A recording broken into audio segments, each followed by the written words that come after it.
ஒரு ஹெல்தியான carrot beans பொரியல் பார்க்கலாம். கிட்ஸுக்கு ரொம்பவே பிடிக்கும். இந்த மெத்தடில் ட்ரை பண்ணி பாருங்கள்.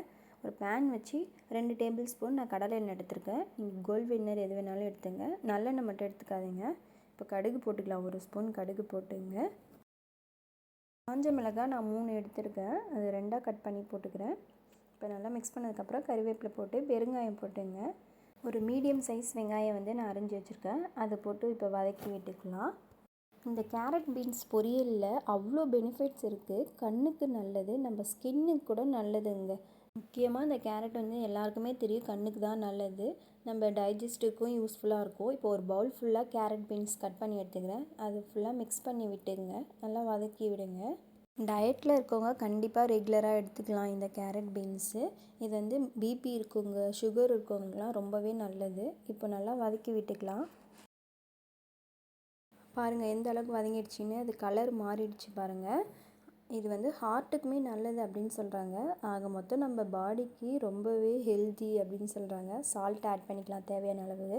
போட்டதுக்கப்புறம் நல்லா மிக்ஸ் பண்ணி விடுங்க. நான் இப்போது தண்ணி ஆட் பண்ணிக்கிறேன். தேவையான அளவு ஒரு அரை கிளாஸ் தண்ணி எடுத்து ஊற்றிங்க. ஏன்னா காய் வேகணும், அதனால் நல்லா மிக்ஸ் பண்ணி விட்டுங்க. சால்ட் இல்லைன்னா செக் பண்ணி போட்டுங்க. இப்போவே மூடி போட்டு வேக வைங்க. சிம்மிலே வைங்க. வெந்துடும் காய். அப்பப்போ திறந்து கிளறி விடுங்க.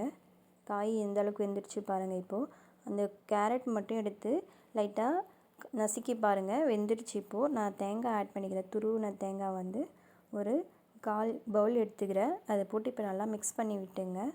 தேங்காய் ரொம்ப வதக்கக்கூடாது. லைட்டாக மிக்ஸ் அந்த தண்ணிலாம் சுண்டதுக்கு அப்புறம் தான் நீங்கள் தேங்காய் ஆட் பண்ணணும். அவ்வளோதாங்க. இப்போ நல்லா வதங்கிடுச்சு. ஒரு ஹெல்தியான கேரட் பீன்ஸ் பொரியல் ரெடி ஆகிடுச்சு. உங்கள் கிட்ஸுக்கும் ட்ரை பண்ணி பாருங்கள். சூப்பராக இருக்கும். ஏன்னா சில்லி இல்லை, நம்ம டேஸ்ட்டும் நல்லாயிருக்கும். ட்ரை பண்ணி பார்த்துட்டு எப்படி இருக்குன்னுட்டு மறக்காமல் கமெண்ட்டில் சொல்லுங்கள். வீடியோஸ் பிடிச்சா லைக் பண்ணி சப்ஸ்கிரைப் பண்ணுங்கள். பாய்.